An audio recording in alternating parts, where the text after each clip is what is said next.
Friends, I'd like to talk to you today and celebrate Nurses Day. And this is a book that I had written, nearly 30 years ago. It's called Journal of the Plague, Living and Working with AIDS, and you can find it online at Amazon. I wasn't sure, after all that time, whether or not it would have any relevance. But today on Nurses Day, it's even so much more apparent. AIDS heralds the needed revolution. We could easily substitute the word COVID. COVID is screaming now for the needed revolution for nurses. And I will read from the book a little bit. People don't realize how rough nursing is physically. Frequently, we wear our physical and emotional turmoil as part of our uniforms and internalize our pain, back, neck, shoulder, leg pain are rife. Through the trade, we're told to bite the bullet, stiff upper lip, and all that. And yesterday, when I was working on the ward there in the early days of AIDS, staff 3 out of 5 were working with physical problems which in most other professions would have caused them to be on light duty or sick leave.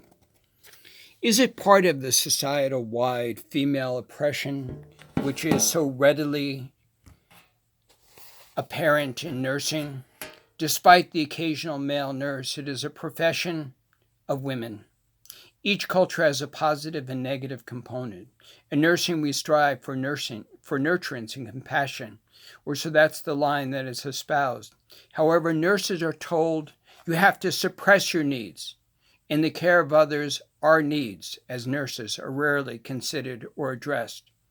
This is so true now as we see nurses on the front line struggling without adequate equipment, staffing, or other things to make it possible to work. Reading from the book again, we continue to work in unhealthy work environments, punishing our bodies and our spirits as well, absorbing an enormous amount of physical and psychic abuse. When nurses ask for help, they're told there is none. Why do we accept this as nurses? Curious, I wrote this 30 years ago.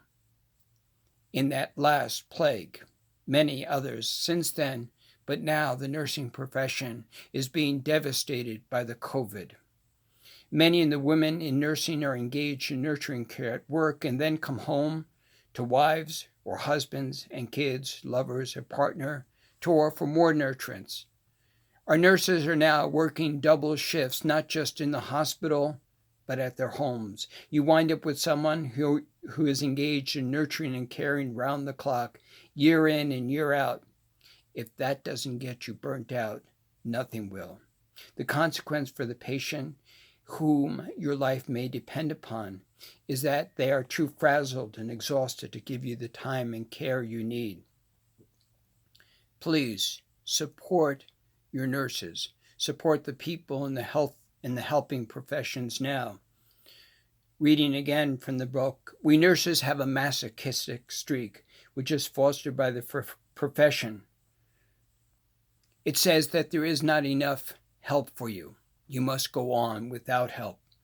You don't have supplies, go on without supplies.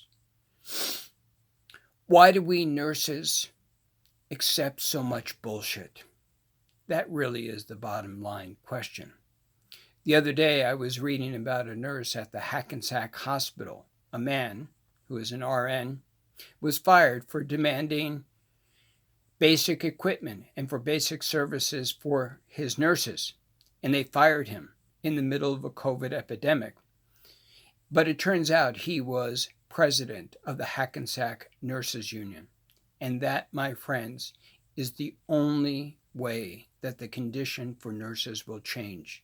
A unified union of nurses demanding better work environments, better compensation for the work they do, and a real voice at the table. Hospital administrators, for the most part, don't give a damn if you have help on the floor or not, or that you're running for 8 hours a day, doing all the things that we nurses do. As nurses, we need to spend less time complaining and focus on advocating for genuine change. Yes, by advocating for change, we're demanding to be partners in deciding how we work, under what conditions.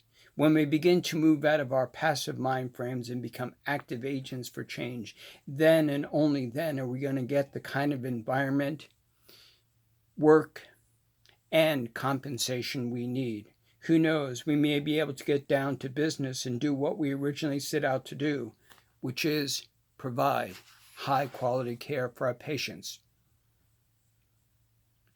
When we empower ourselves as healthcare professionals, as professional nurses, we have the chance to pass on that sense of power and purpose to our clients and patients.